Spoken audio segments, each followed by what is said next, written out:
사랑하는 여러분, 사람들은 저마다 분명한 이유를 가지고 예수님께 나옵니다. 해결되지 않는 문제가 있고 아무리 기도해도 바뀌지 않는 상황이 있기 때문입니다. 어떤 사람은 병이 낫기를 원하고 어떤 사람은 삶의 어려움이 풀리기를 기대합니다. 그렇게 각자의 필요와 절박함을 가지고 우리는 주님 앞에 나옵니다. 그러나 성경은 우리에게 한 가지 질문을 먼저 던집니다. 우리가 나올 때 예수님은 과연 우리 안에 있는 무엇을 가장 먼저 보실까요? 누가복음은 예수님을 단순히 병을 고치는 분으로 소개하지 않습니다. 예수님은 죄와 생명을 다루시는 분, 하나님의 권세를 가지고 인간의 가장 깊고 중요한 문제를 다루시는 분으로 증언합니다. 특히 누가복음 5장은 예수님의 사역이 본격적으로 확장되며 사람들의 반응이 갈라지기 시작하는 중요한 지점입니다. 자, 이 지금까지는 어떤 분위기였습니까? 모든 사람이 환호했습니다. 바리새인과 서기관들, 소위 종교 지도자들조차도 예수를 어떻게 선하게 활용할 수 있을까라는 생각까지 하고 있었습니다. 왜? 인기가 좋고 자기들이 보기에도 엄청난 능력을 가지고 있기 때문입니다. 그런데 갈릴리 전역에 퍼지는 예수님의 말씀과 행하시는 일들로 인해서 무리는 점점 더 몰려들고 동시에 바리새인들과 율법 교사들이 등장하기 시작했다는 것이 새로운 일이었습니다.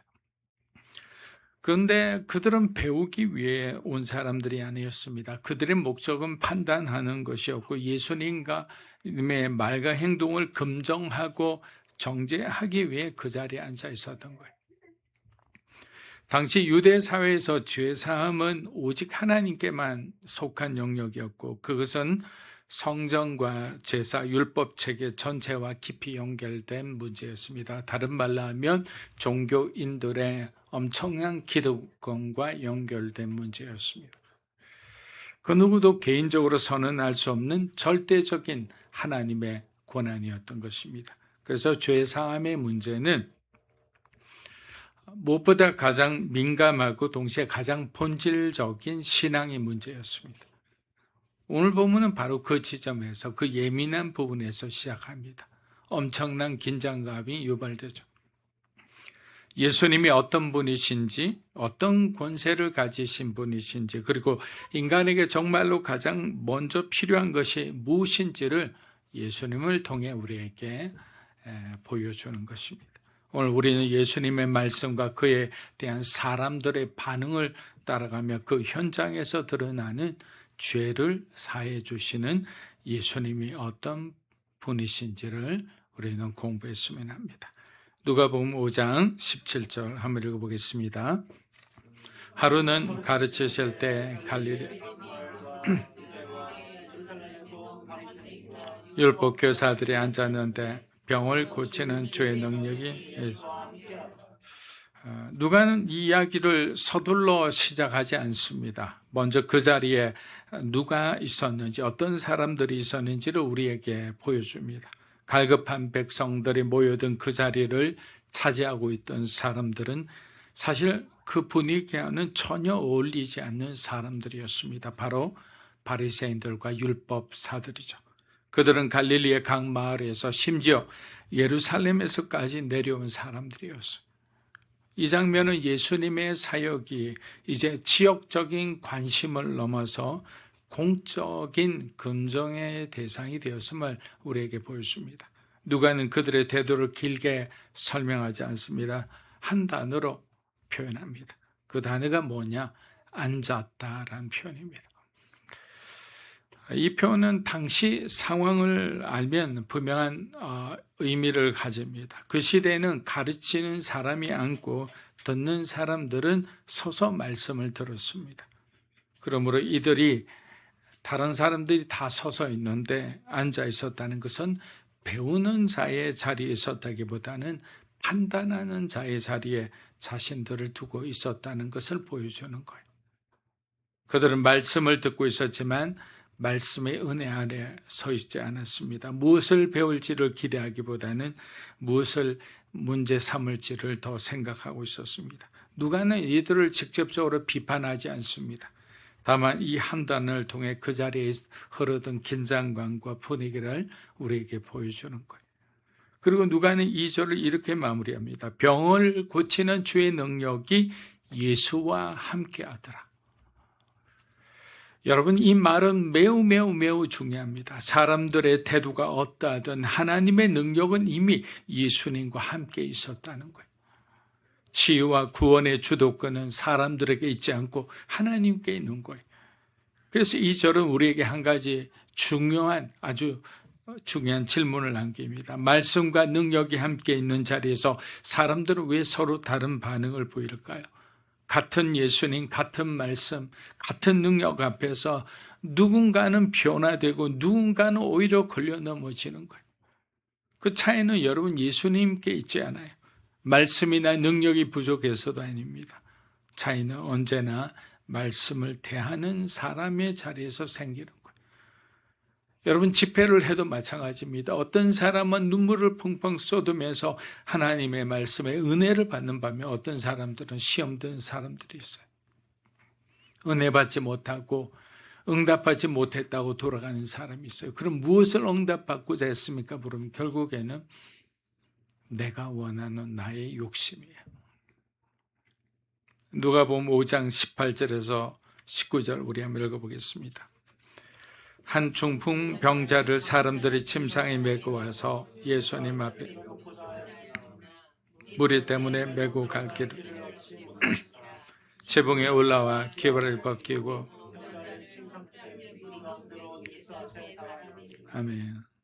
이제 본문은 앉아있는 사람들에게서 움직이는 사람들로 시선을 옮깁니다. 17절에서 누가는 아무 말도 하지 않았던 사람들을 보여주었다면 18절과 19절에서는 말없이 묵묵히 행동하는 사람들을 우리에게 보여줍니다. 자, 중풍병자 한 사람이 등장합니다. 그는 스스로 예수님께 나아갈 수 없는 상태였습니다. 그래서 사람들이 그를 침상에 메고 나옵니다. 누가는 그 사람들의 이름도 몇 사람이 그를 메고 왔는지 숫자도 말하지 않습니다. 중요한 것은 그들이 누구인가가 아니라 그들이 무엇을 하고 있는가예요. 얼마나 많은 사람들이 집회에 모였는가가 아니라 그 안에서 누가 하나님을 진심으로 갈망하고 있는가가 더 중요한 거예요. 그들의 목적은 분명합니다. 이렇게 돼 있죠. 예수 앞에 들여놓고자 하였으나 예수 앞에. 모든 문제는 예수 앞에서 해결되죠. 예수님 앞에, 왜? 예수님이 길이시니까, 예수님이 생명이시니까. 이 짧은 문장은 이들의 믿음을 분명히 보여줍니다. 그들은 예수님이 어떤 분이신지를 모든 것을 이해하고 있지는 않았다고 생각합니다. 그러나 한 가지는 분명히 알고 있었습니다. 이 사람을 살릴 수 있는 분은 예수님이란 사실이에요. 여러분의 가족을 구원할 수 있는 분은 예수님이란 사실이에요. 여러분의 삶의 오랜 문제를 해결할 수 있는 분은 예수님이신 거예요. 나의 병을 치유할 수 있는 분도, 내 마음의 상처를 치유할 수 있는 분도, 관계의 어려움을 해결하실 수 있는 분도 예수님이란 사실이. 그러나 길이 막혀요. 너무 많은 사람들이 예수님을 둘러싸고 있어서 그 방 안으로 들어갈 수가 없어요. 여기서 이야기는 멈출 수도 있었습니다.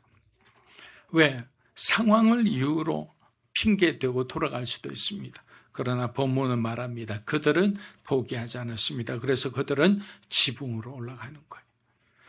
여러분, 당시 팔레스타인의 집들은 지금 우리가 생각하는 단단한 지붕 구조가 아니었습니다. 나무 들보 위에 가지를 이렇게 얹어놓고 그 위에 어떤 진흙을 덮어서 만든 평평한 지붕이었습니다. 외부 계단을 통해 올라갈 수 있었고 일부를 걷어내는 것도 불가능한 일은 아니었습니다. 그러나 가능하다고 해서 쉬운 일은 아닙니다.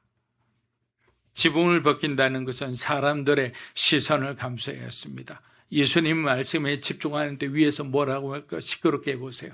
흙이 막 떨어지기 시작합니다. 해보세요. 그리고 집주인에게 그 손해를 다 떠안아야 했습니다. 무엇보다 실패할 수도 있는 선택이었습니다. 그럼에도 불구하고 그들은 병자를 침상째 달아내립니다. 누가는 이 장면을 감정적으로 설명하지 않습니다. 그저 사실만 기록합니다. 그러나 이 행동은 분명한 위대한 신앙 고백이라 생각합니다. 길이 막혀도 방법이 없어 보여도 예수님 앞에만 세울 수 있다면 그것으로 충분하다는 믿음의 고백인 거예요. 사랑하는 여러분, 신앙의 길에는 장애물이 우리 앞을 가로막을 때가 있습니다. 많은 사람들이 예수님을 기대하며 나오지만 막히는 순간 대부분의 사람은 멈추거나 돌아갑니다. 오늘은 때가 아닌가 봐요. 자기가 때를 정하는 거예요. 기도에 응답이 없는 이유도 믿음이 없어서가 아닙니다. 대개의 경우 잘 가다가 장애물 앞에서 멈춰 돌아가는 경우가 너무너무 많습니다. 저도 그렇고 여러분도 그렇습니다. 참된 믿음은 장애물이 없기를 기대하는 것이 아니라 장애물이 있음에도 불구하고 포기하지 않고 어떻게든 예수님 앞으로 나아가는 것. 예전에 미국에 있는 스포츠 단체가 만든 그 어린이 전도를 위한 그 캠프에 대해서 말씀드린 적이 있습니다. 그 캠프의 이름이 허들입니다. 허들. 장애물이에요. 허들을 넘는 것을 하나의 어떤 고비를 넘고 단계를 넘으면서 성장하는 것을 이야기합니다. 그래서 경기를 통해서 축구 같은 농구 같은 경기를 통해서 아이들에게 성경의 메시지를 배우게 하는 거예요. 그래서 거기서 말하는 게 우리가 슛을 할 때는 어린아이에게 그 슛의 의미는 네가 자기 의사를 결정하는 거예요. 결심하는 것이 중요하다는 거예요.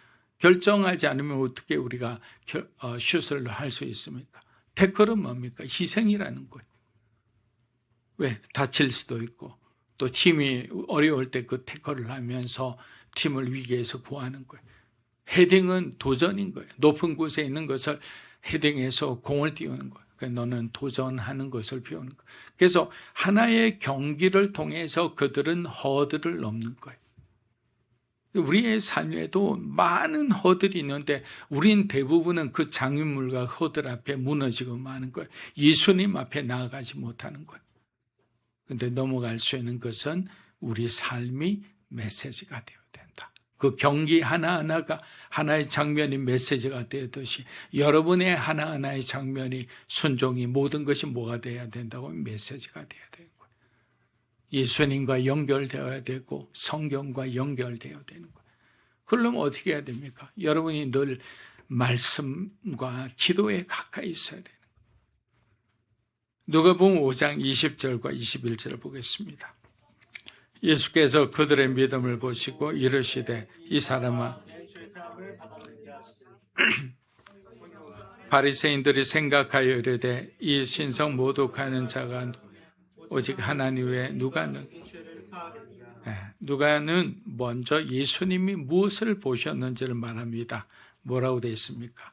20절에 예수께서 그들의 믿음을 보시고 예수님은 중풍병자의 상태를 먼저 보지 않으셨어요.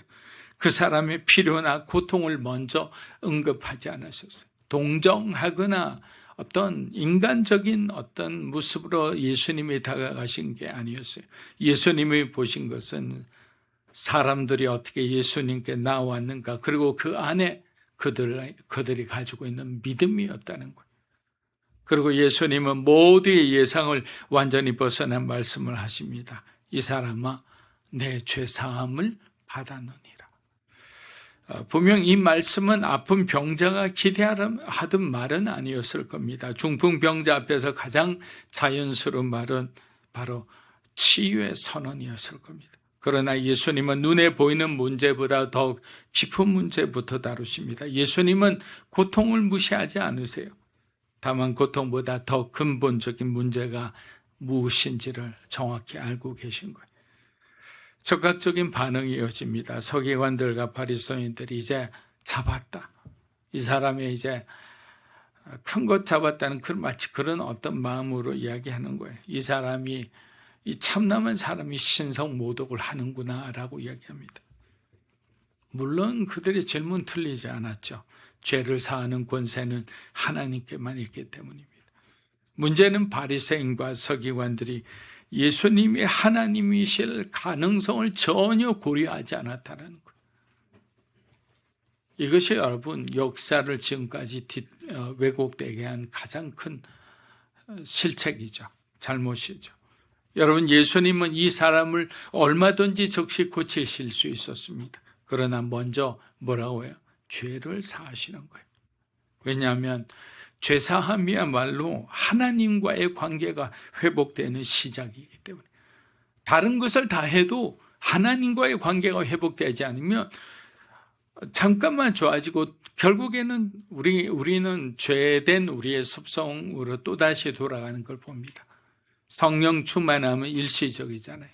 그 충만함을 위해서는 계속 기도하고 계속 하나님과의 관계를 유지해야 되는데, 그렇지 않으면 우리는 보통 사람으로 죄된 습성을 가진 그 사람의 어떤 습관을 벗어나지를 못합니다. 그래서 바울이 로마서 12장에 옛날에 어떤 우리의 그 습관과 습성을 버리지 못하면 안 되고 이제는 새로운 마음, 하나님이 주시는 마음을 우리가 취해라고 하는 거예요. 여러분, 예수님은 이 사람을 얼마든지 고치실 수 있었습니다. 왜?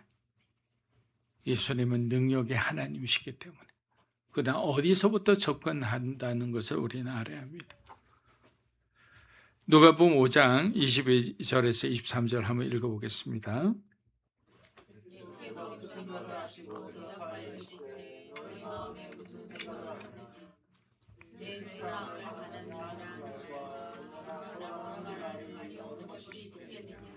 자, 예수님은 사람들이 겉으로 드러낸 말보다 그 속에서 움직이고 있는 생각을 먼저 보십니다. 아직 입 밖으로 나오지 않았지만 이미 마음 속에서는 판단이 내려졌다는 사실을 예수님은 정확히 알고 계십니다. 그래서 예수님은 그 생각을 그냥 지나치지 않고 질문을 던지시는 거예요. 너희 마음에 무슨 생각을 하느냐? 여러분은 지금 무슨 생각을 하고 계십니까? 이 질문은 설명을 요구하는 질문이 아니라 자기 마음을 점검하라는 질문입니다. 지금 무엇을 의심하고 있는지, 무엇을 거부하고 있는지를 스스로 직면하게 하는 질문입니다. 그리고 예수님은 논쟁의 중심을 분명히 하십니다. 내 죄 사함을 받았느니라 하는 말과 일어나 걸으라는 말이 어느 것이 더 쉽겠느냐? 예수님은 사람들의 기준을 그대로 받아들이지 않았어요. 사람들은 보이는 것을 더 큰 일로 생각합니다. 즉각적인 변화, 눈에 드러나는 결과, 내 삶에 뭔가 이득이 되는 어떤 일들이 직접 일어나기만을 원해요. 그래야 우리는 복받았다 생각하고 우리는 은혜 받았다 생각합니다. 그러나 하나님께서 우리 마음의 깊은 성품을 만지시고 우리 인격을 만지시고 드러나지 않은 부분을 만지시는 것은 우린 축복이라 생각하네요. 예수님은 보이지 않는 문제, 곧 죄사함의 문제를 더 본질적으로 중요한 문제로 생각하신 거예요. 여러분, 겉으로 보기에는 죄사함은 쉬워 보입니다. 눈에 보이는 변화가 없기 때문이에요. 내 죄사함 받았다고 감사합니다. 하나님께서 나에게 1억 원이나 되는 돈을 얻게 하시는 것을 우린 축복이라고, 우리 죄가 사함 받았다는 예수님의 선언을 우리는 그다지 몸의 피부에 와닿지 않게 생각한다는 것. 그냥 감사합니다라고 생각하고 1억 원 받은 사람을 부러워하는 거예요. 그러나 성경이 말하는 죄사함은 결코 가벼운 말이 아닙니다. 죄사함은, 잘 들으세요. 이 부분이 중요합니다. 하나님의 사랑만으로 이루어지는 것이 아니라 하나님의 공의까지 함께 만족해야 하는 일이기 때문에 어려운 거예요. 그게 바로 뭡니까? 십자가잖아요. 십자가는 하나님의 사랑과 우리를 붙들고 우리를 살리려는 하나님의 사랑과 우리의 죄를 보고 우리를 심판하고 우리를 찢으려고 하는 하나님의 공의가 충돌한 현장이잖아요. 그래서 어려운 거예요. 그래서 예수님, 하나님께는 죄가 없는 제물이 필요했는데 그 제물이 누구라고? 예수 그리스도. 예수님, 하나님의 아들이 그 제물의 역할을 하신 거예요. 하나님의 사랑만으로 이루어진 것이 아니라 공의까지 만족시켜야 되기 때문에. 이것은 우리의 구원의 이야기입니다. 그래서 예수님의 말씀은 단순한 선언이 아니라 이 자리에서 자신이 그 공의를 감당하실 분임을 우리에게 지금 보여주고 계신 거예요. 이 말씀은 십자가를 향해 한 걸음 더 나아가시는 주님의 선언이니까 내가 이제 십자가를 향해 갈 것이다 라는 것을 말씀해 주는 거예요. 근데 아무도 몰라요. 제자들도 알아듣지 못하고 바리새인이나 이 사람들은 생각할지도 못하죠. 그 자리에 앉아있는 모든 사람들을 위해 십자가를 향해 가고 계셨지만 그들은 예수님이 말씀하시는 그 깊은 뜻조차도 이해하지 못했다. 지금도 마찬가지예요. 예수님께서 우리에게 무엇을 원하시는지 여러분과 교제하고 싶으신데도 불구하고 우리는 전혀 우리의 세상에 대한 관심이 너무 많아요.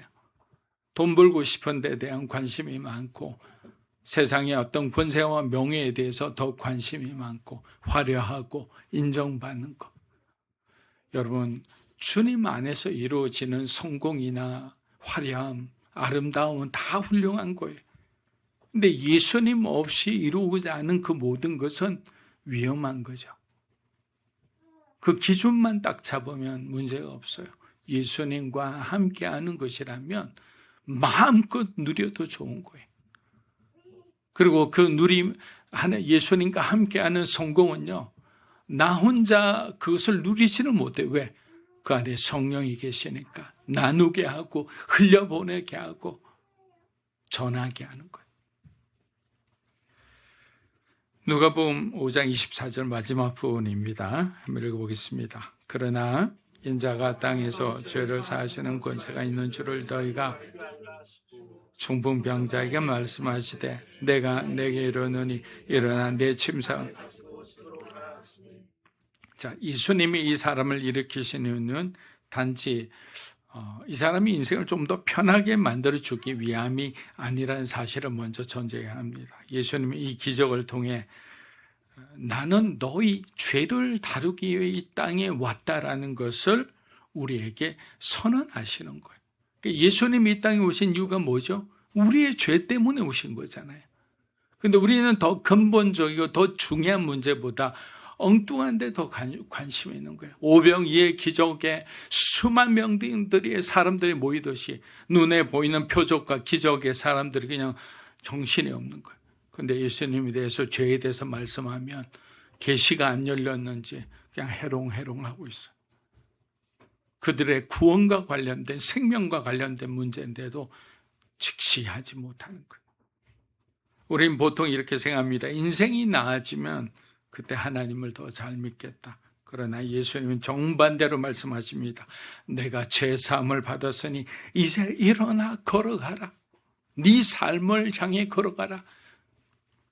사랑하는 여러분, 모든 변화의 출발점은 상황이 아니라 뭐라고요? 하나님과의 관계의 회복입니다. 여러분 좀 마음이 지금 하나님과 소원해 주신 분이 계십니까? 관계 회복이 여러분의 삶의 축복의 지름길인 거예요. 중풍병자는 일어났습니다. 침상을 들고 집으로 갔어요. 그 침상은 더 이상 그에게 감옥이 아니었어요. 한때는 과거의 상처였고 실패와 무력함의 증거였지만 이제는 뭡니까? 은혜의 증거가 된 거예요. 성경은 그 결과를 이렇게 말합니다. 누가복음 5장 26절입니다. 모든 사람 심히 두려워 이르되 오늘 우리가 놀라운 일을 보았다 하니라. 놀라운 일을 보았다 하니라. 여러분, 이것이 복음의 결과입니다. 사람이 변화되면 이 변화됨 자체는 하나님께 큰 영광이 되고 기쁨이 됩니다. 진짜 은혜는 사람을 멋있게 만드는 것이 아니라 그 사람 속에서 하나님을 드러내는 거예요.